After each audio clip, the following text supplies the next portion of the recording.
I would always say growing up as a kid that I wanted to do special effects and miniatures in movies. That was like what my career goal was. So this is probably how I am living that dream. I'm Matthew Albanese, and I am a miniature photographer based out of Sussex, New Jersey. When I was young, I watched the television show Movie Magic, so I was pretty obsessed with a lot of science fiction films and horror, so I started off with Blade Runner, Star Wars, and Star Trek. They all employ special effects and miniatures, so I just wanted to know, how can you create this place that could never possibly exist? When people come into my studio and they see the diorama I'm working on, they don't necessarily understand what it is they're seeing. You kind of have to look at it through the lens of the camera. The miniatures are very haphazard, the way they're constructed. It's a lot of forced perspective.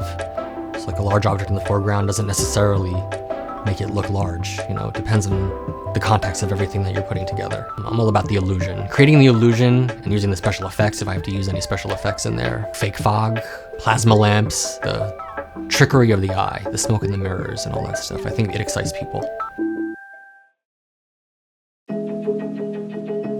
It's a lot of trial and error. I was in my old studio and I spilled a canister of paprika, and I was kind of like just messing around with it, and it reminded me of Mars, like the color, the textures and stuff. So I decided to buy 25 pounds of paprika and sift it into layers, and I created the surface of Mars. It was my first miniature piece. I posted it online. This is before social media was really a big thing, and it kind of took off from there. So I kept trying to pick different materials that I could use. So I was like, all right, I'll use sugar. And I made one out of sugar. And I learned how to cook sugar. I learned how to make candy. And then I made a tornado out of steel wool.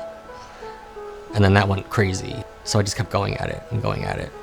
And it's kind of what led me here today.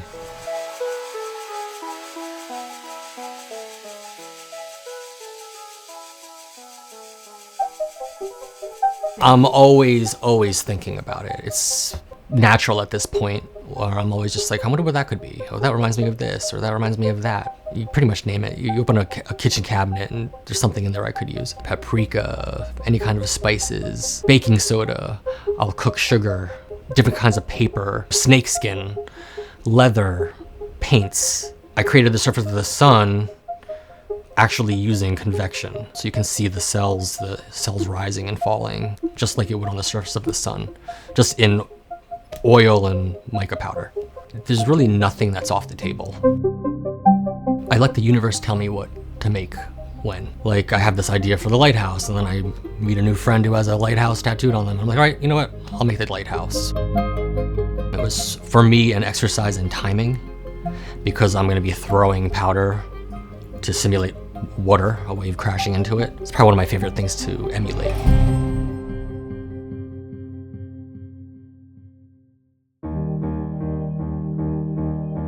I really owe my success to social media. No one would ever see my work otherwise. I've done a lot of miniatures for film.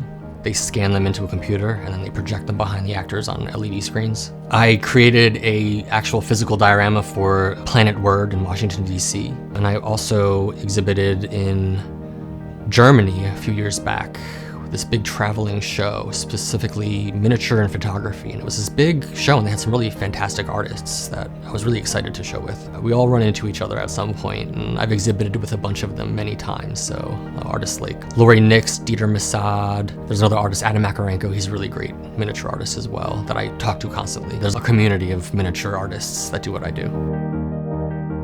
I could see myself getting a little bit more into video, live action miniatures maybe, but I'm just gonna keep plugging along the way I am, you know? I'm just gonna make my worlds the way I've been making them. You can go anywhere and see anything.